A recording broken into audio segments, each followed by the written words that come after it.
البدر علينا من ثنية الوداع صلى الله على محمد صلى الله عليه وسلم صلى الله على محمد صلى الله عليه وسلم اللهم صل وسلم وبارك عليه সোনাগন্ধা দারুল হুদা দরবার শরীফে অনুষ্ঠিত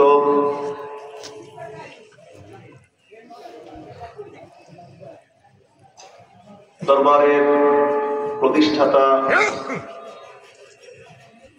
আমাদের দাদা হুজুর রহমাতুল্লাহ আলাইহির প্রতিষ্ঠিত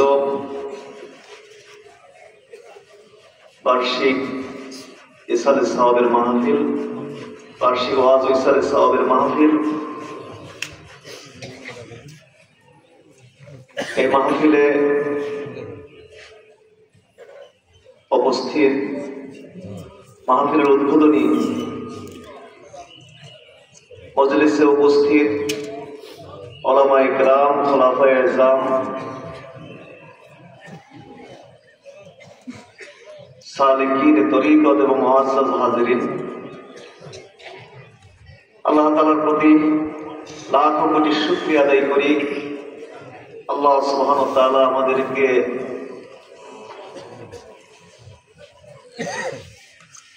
বার্ষিক ওয়াজ ও ইসালে সাওয়াবের মাহফিল 2025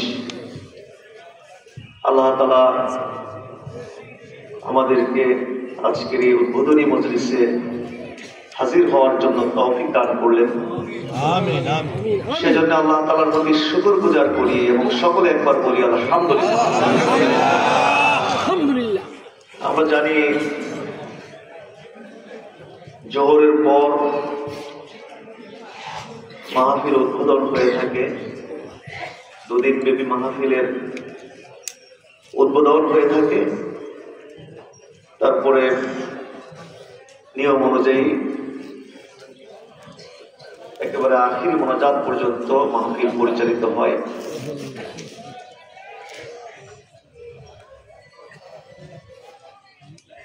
তো সেজন্য এই দুদিন ব্যাপী মাহফিলে আমরা কিভাবে চলবো, নীতিমালা, নিয়ম কানুন, আদর্শ, শিষ্টাচার এগুলো সম্পর্কে আপনাদেরকে একটু বলা হয়ে থাকে। আমাদের বাংলাদেশ তালিম হিজবুল্লাহর কেন্দ্রীয় নায়েবে আমির জনাব আলহাজ হযরত মাওলানা জালাল হোসেন সাহেব তিনি আপনাদেরকে কিছু নীতিমালা বলেছেন।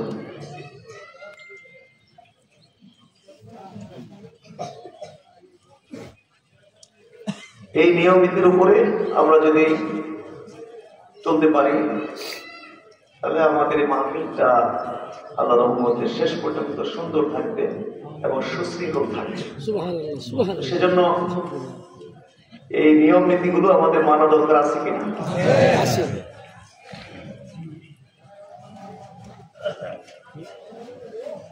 এই দরবার এটা কোরআন সুন্নাহর উপরে দাদা হুজুর কিবলা রহমাতুল্লাহ আলাইহি প্রতিষ্ঠা করে দিয়েছেন এবং আল্লাহ শুকরিয়া এই পর্যন্ত কোরআন সুন্নাহর উপরেই চলে আসছে।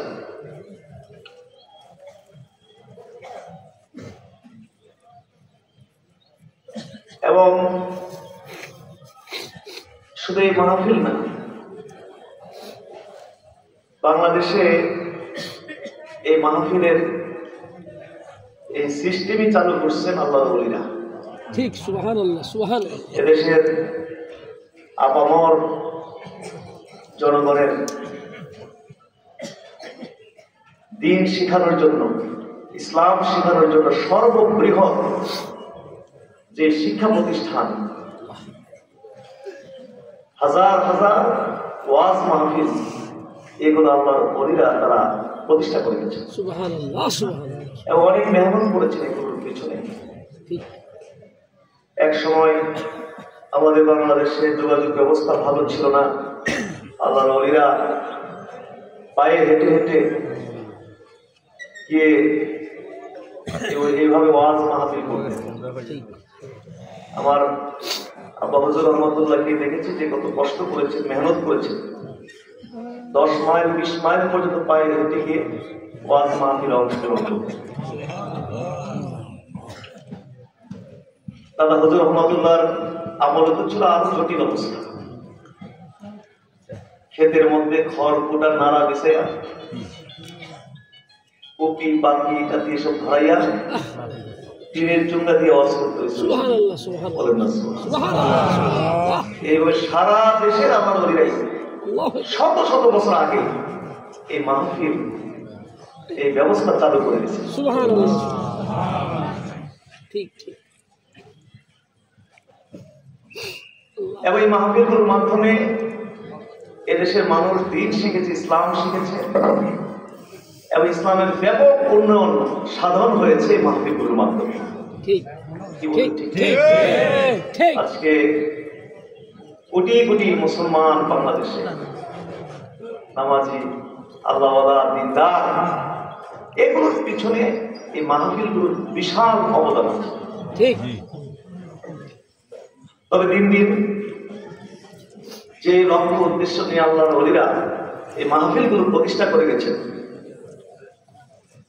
দ্বীন শেখাবার জন্য, বিশুদ্ধ দ্বীন শেখানোর জন্য, ইসলাম শেখানোর জন্য, আত্মশুদ্ধির জন্য, যেই উদ্দেশ্য নিয়ে আল্লাহর ওলিরা এই মাহফিলগুলো প্রতিষ্ঠা করে গেছেন, দিন দিন সেই লক্ষ্য থেকে আমরা দূরে চলে যাচ্ছি। মাহফিলগুলোতে এখন দ্বীন শেখানো হয় না, এগুলোতে এখন চিল্লাচিল্লি, হুমকি ধমকি, রক্তের গঙ্গা বাহায় দেওয়া হবে, দেশ অচল করে দেওয়া হবে, স্টেজের পায়া ছড়াই ধরে মাইক বলে ফেলাই দেয়, যেগুলো এক সময় দেশের মাহফিলগুলোর মধ্যে ছিল না। ওয়াজের কোনো বিষয়বস্তু নেই, মানুষ শিখার মতো কিছুই নেই মাহফিলগুলোর মধ্যে, যার কারণে দিন দিন মানুষও এই মাহফিলগুলো থেকে মুখ ফিরিয়ে নিচ্ছে। মানুষ যায় দিন শিখতে, ইসলাম শিখতে, কিন্তু সেখানে গিয়ে দেখে কি হুমকি ধমকি, জোরে জোরে চিৎকার, চিল্লাচিল্লি, দেশ অচল করে দেওয়া হবে, রক্তের গঙ্গা বহায় দেওয়া হবে, হাসাহাসি, নাটক, অভিনয়, এইগুলোর কারণে এখন দিন দিন মানুষ এই মাহফিলগুলোতে মুখ ফিরিয়ে নিচ্ছে। তারা বলছে যে আমরা তো মাহফিলে গেছিলাম দ্বীন শিখার জন্য, ইসলাম শিখার জন্য, এই শুনতে আমরা আসছি না। এই মানুষ মুখ ফিরিয়ে নিচ্ছে। আল্লাহ শুকরিয়া, আমাদের এই মাহফিল দাদা হুজুর রহমাতুল্লাহ যেইভাবে প্রতিষ্ঠা করে দিয়ে গেছে, পাহাড়ের মতো মজবুত থেকে সেই আদর্শের উপর আজ পর্যন্ত মাহফিল চালু আছে। এতে আমরা খুশি নাকি বেজার? যে উদ্দেশ্যে আল্লাহর ওলিরা এই মাহফিলগুলো প্রতিষ্ঠা করে গেছেন, সেইভাবে থাকুক, সেইভাবে চলুক। এদেশের মানুষ এই মাহফিলগুলোর মাধ্যমে দ্বীন শিখুক, ইসলাম শিখুক, আত্মশুদ্ধি করুক।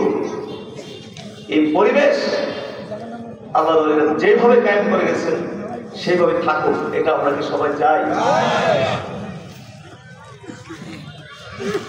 অনেক মাহফিলে একটু বক্তার নাম ঘোষণা করলে লক্ষ লক্ষ মানুষ এই যে 10 মিনিট পর্যন্ত এই তকবীর, এই সেই স্লোগান দিয়ে ইন্না লিল্লাহ, এগুলো কোথায়? এগুলো তো বাংলাদেশ ছাড়া বিশ্বের কোথাও নেই। পাগলামি, হাইজলামি মাহফিলের নামে অনেক জায়গায় চলে। আমাদের এখানে চিল্লাচিল্লির মাহফিল না, বলেন আলহামদুলিল্লাহ।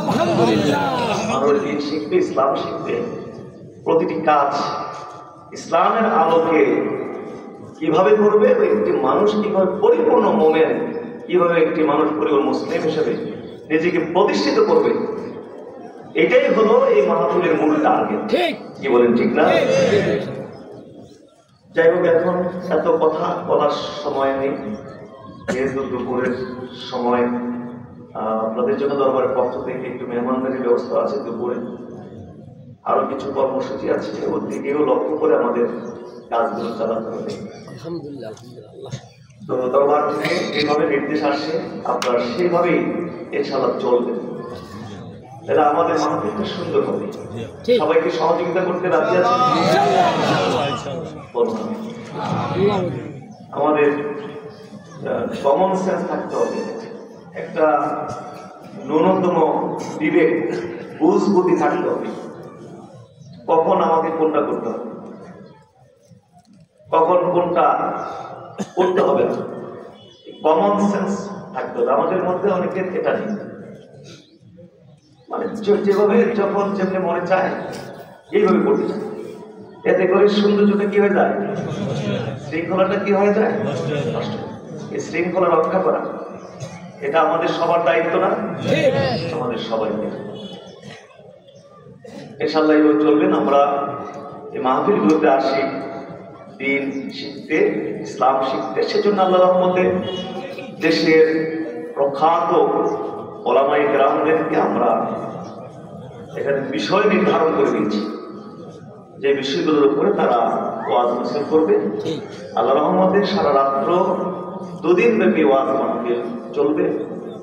আপনারা এটাকে সবচেয়ে বেশি মূল্যায়ন করতে চেষ্টা করবেন, যে মাঠে থাকবেন, প্রতিটি শব্দ যেন আপনি গ্রহণ করতে পারেন, যাতে করে এখান থেকে দিক নির্দেশনা নিয়ে সারা বছর আপনি সুন্দরভাবে জীবন যাপন করতে পারেন। এই মেডিসিন এখান থেকে তো নিয়ে যেতে হবে আপনাদের, কি বলেন, ঠিক না? সেজন্য সকলে সময়টাকে মূল্যায়ন করবেন। স্টেজ থেকে অথবা স্বেচ্ছাসেবক বিভিন্ন দায়িত্বশীল আছে, তারা তাদের দায়িত্ব পালন করবে। আর আমি তো মনে করি যে আমরা সবাই তো স্বেচ্ছাসেবক, কি বলেন, ঠিক না? যার যার দায়িত্বে এই মাহফিলের শৃঙ্খলাটাকে আমরা বজায় রাখার জন্য চেষ্টা করব। আমরা ইনশাআল্লাহ মাহফিলগুলো থেকে অনেক নেকি সংগ্রহ করব। ইসলামের মধ্যে নেকি সংগ্রহ করা খুবই সহজ। দুনিয়ার টাকা পয়সা কামাই করা অনেক কঠিন। 500-1000 টাকা ইনকাম করতে হলে কয়েক ঘন্টা আপনাকে মাটি কাটতে হবে, ঠিক, কয়েক ঘন্টা মাটি কাটতে হবে, কয়েক ঘন্টা রিক্সা চালাতে হবে, মাথার ঘাম পায়ে পড়ার পরে 500 কিংবা 1000 টাকা আপনাকে ইনকাম করতে হবে।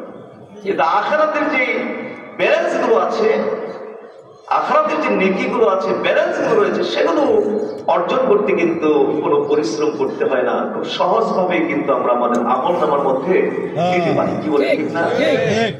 কারণ ইসলামের প্রতিটি কাজকর্মের সাথেই আমাদের ইসলাম আছে।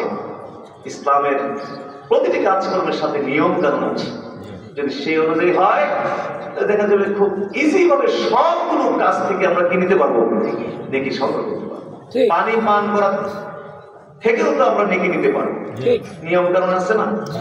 আপনি বসে পানিটা পান করবেন, ডান হাতে পানিটা পান করবেন, কয়েক ঢুকে পানিটা পান করবেন, তাহলে তো পানিও পান করলেন এবং এটা ইবাদত হয়ে গেল, পানি পানটা ইবাদত হয়ে গেল, আমলনামার মধ্যে অনেকগুলো নেকি আপনি পেয়ে গেলেন।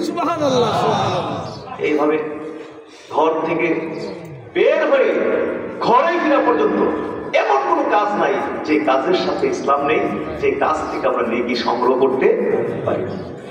আমরা ইনশাআল্লাহ 2 দিন ব্যাপী এই মাহফিলে যথাযোগ্য সময় মূল্যায়ন করে আমরা ইনশাআল্লাহ খালি নেকি সংগ্রহ করার চেষ্টা করব। বিশাল বড় নেকির পাহাড় নিয়ে ইনশাআল্লাহ এই মাহফিল থেকে আমরা বাড়ি ফিরবো। কি বলেন, রাজি আছে কিনা? আল্লাহ আমাদের সকলকে তৌফিক দান করুন।